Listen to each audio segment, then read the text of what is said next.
Ketinggian banjir di kantor Dinas Pemberdayaan Masyarakat dan Desa Kabupaten Jeneponto ini mencapai 40 cm. Sejumlah pegawai yang telah pulang terpaksa harus kembali ke kantor dinas untuk mengamankan sejumlah peralatan kantor lantaran banjir masuk hingga ke dalam gedung kantor. Selain itu, sejumlah permukiman warga terendam banjir dan juga jalan utama yang mengakibatkan sejumlah kendaraan mogok.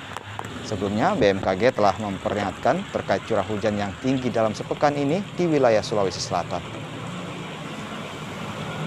Pak, dari tadi habis apa Pak? Ini kenapa bisa di sini banjir Pak? Lalu Bang, jadi banjir itu karena pertemuan air dari atas nanti yang rendah, jadi selalu naik. Dari pantauan tadi Pak, apakah ada kendaraan yang mogok melintas di sini atau seperti apa Pak? Kalau kendaraan yang mogok itu motor. Motor. Ini